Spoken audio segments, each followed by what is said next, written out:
to launch the Asia and Pacific Outlook series and present the 2024 Southeast Asia Oration on the topic, The Future of Democracy in Southeast Asia. Mr. Peter Limjaroenrat, MP, is a Thai politician and businessman and is currently a member of the Thai House of Representatives. Kun Peter has been involved in politics since 2004 and previously led the Move Forward Party, the most ambitiously progressive in Thailand's electoral history, to win a plurality of seats and become the largest party in the general 2023 election. He has also worked in the business sector, holding executive positions with the Boston Consulting Group and the CEO of AgriFood.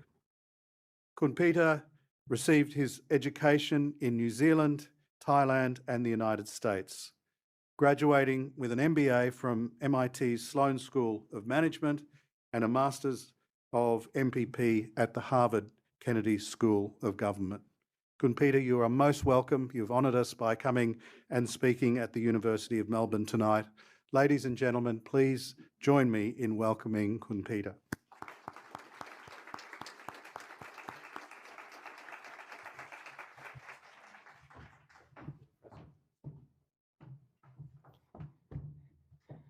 Thank you, Professor Wesley, for that introduction. I think you're far too kind, but thank you for the invitation and the organization as well. Let me begin by acknowledging a few people. Obviously, Professor Wesley, Professor Hadis, Ms. Martine Letts, and also Mr. Macmillan, among other distinguished guests that's in the house with us tonight.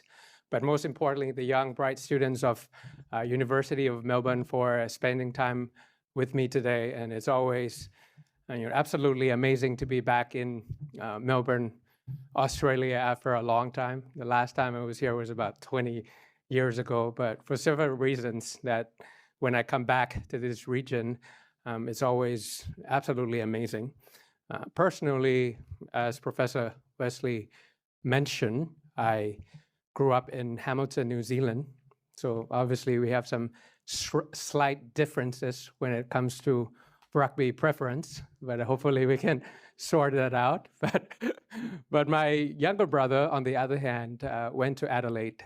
He went to visit me in the 1990s in Hamilton, and he saw the stark contrast between Bangkok and Hamilton, and he negotiated with my father, and he ended up in Adelaide. At least they had a lot of penfolds during the time, so that's why I also had to stop by Melbourne and take a road trip together with my family to see my brother.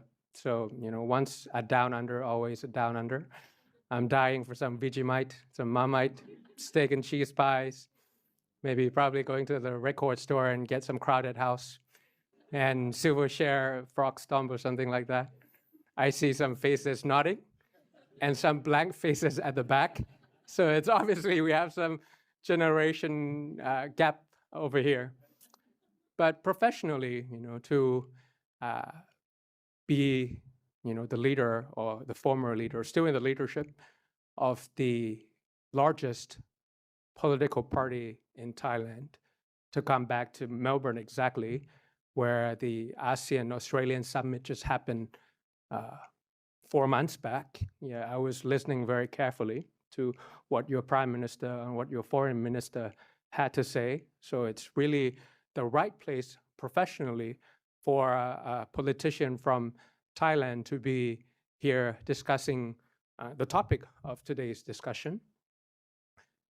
But more importantly, is punctuality-wise. I mean, after 20 years that I left this region and returned home and then spent some time in North America, I returned to Melbourne, Australia this year, the ultimate election year. 60 national elections in a year, where half of the world population is going to the polls. I don't know about any of you who's following UK election. Will probably have to return home and see whether it's really the end until the whistle blown, like what the Prime Minister said this morning, also, what's happening in France last week, and also, we're waiting for that American election in November as well. So I think, personally, professionally, and punctuality-wise, I mean, it's a very good place and a very good day for me to be back here in Australia.